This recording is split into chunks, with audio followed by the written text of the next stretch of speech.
Hey there, nostalgia lovers! Welcome to Nostalgia Area. Once upon a time in the 1970s, America's highways were lined with neon lights and the smell of sizzling burgers. Although the burger wasn't always king, fried chicken had more contenders than just Colonel Sanders. And hot dogs steamed in beer were considered gourmet fast food. These were the giants of the golden age, chains that seemed unstoppable, until they weren't. Today, they're gone, replaced by gas stations, parking lots, or other restaurants that lack that special 70s magic. From barn-shaped burger joints to cartoon-themed chicken shops, these were the fast food legends of the past. Stick around because some on this list were once bigger than Burger King, and now they've completely vanished. In the early 70s, Burger Chef was the rival to McDonald's, with over 1,200 locations nationwide.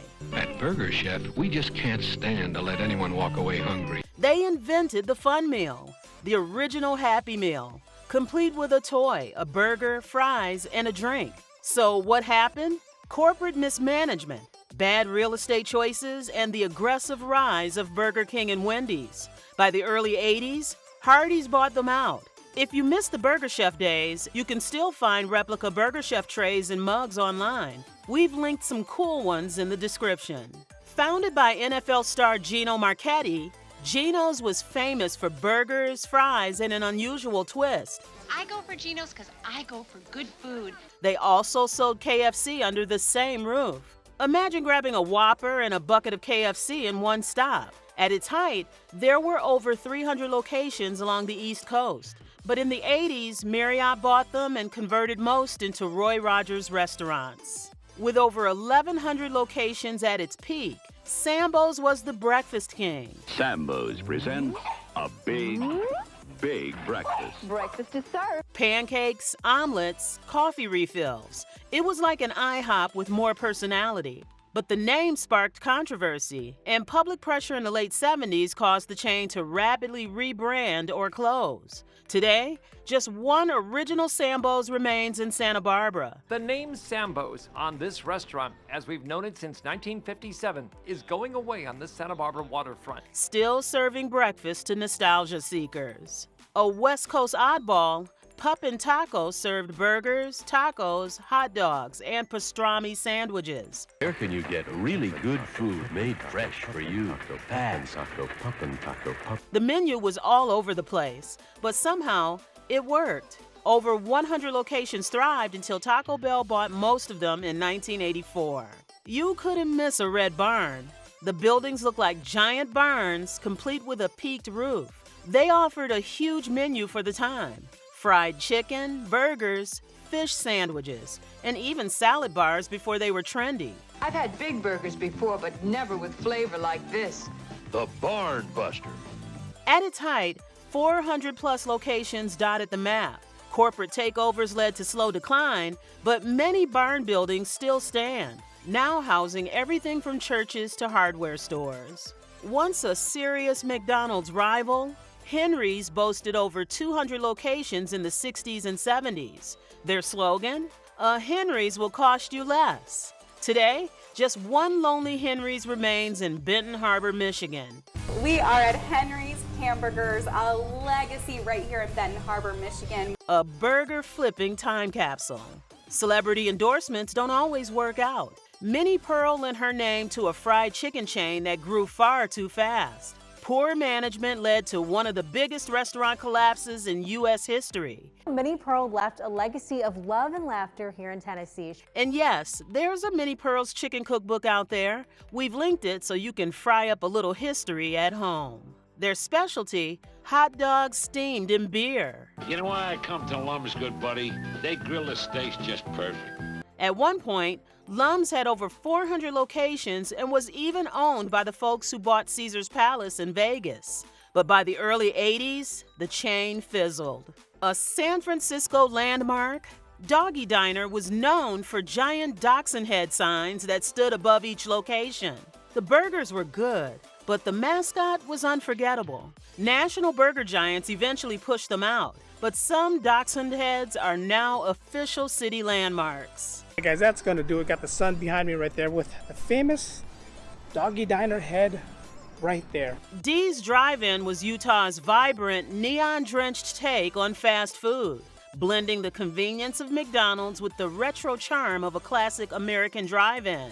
Known for its eye-catching, massive glowing signs and roller skating car hops who delivered burgers, fries, and thick milkshakes straight to customers' cars. No matter how you like your bigger burger, Dee's makes it better. Dee's was a beloved fixture of mid-20th century roadside culture. Today, only a few remnants of Dee's remain. Known for its budget-friendly prices, streamlined menu, and playful mascots, including a cheerful hamburger-toting clown. When you're hungry for something giant size, Sandy's Big Scott takes a prize. Sandy's offered a familiar yet distinct alternative to the Golden Arches. However, in the early 1970s, corporate consolidation reshaped the fast food landscape, and Sandy's was acquired by Hardee's. Today, the chain lives on only in vintage advertisements, faded memories, and the occasional surviving piece of memorabilia. Weston's was once a New York fast food fixture, easy to spot by its bright, bold slogan, "Look for the orange circles." At its peak, Weston's boasted over 100 locations across the state, serving up burgers, fries, and thick milkshakes in a no-nonsense quick-service style. But by the late 1970s, the fast food battlefield was changing. National heavyweights rolled in with deeper pockets, slicker marketing, and an unstoppable expansion strategy. Bit by bit, Weston's market share crumbled. Carrols was a fast food favorite across the Northeast, best known for its signature club burger, a bigger, dressed-up take on the standard hamburger.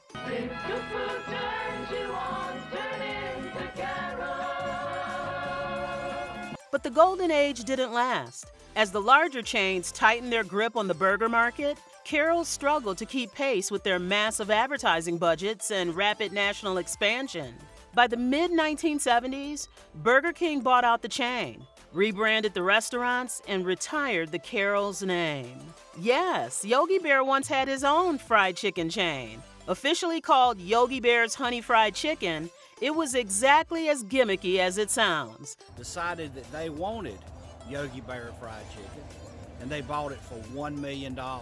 Without the staying power of established fried chicken giants like KFC and Popeyes, Yogi's venture fizzled fast, lasting about as long as a picnic basket in Jellystone Park. Retro cartoon fans, you can get Yogi Bear Honey Fried Chicken collectibles that look straight out of the 70s. This small roast beef sandwich chain leaned on kitschy Western-themed branding and a name that stuck in your head for better or worse. This is a fast food chain that existed in the 1960s, defunct, now called Heap Big Beef.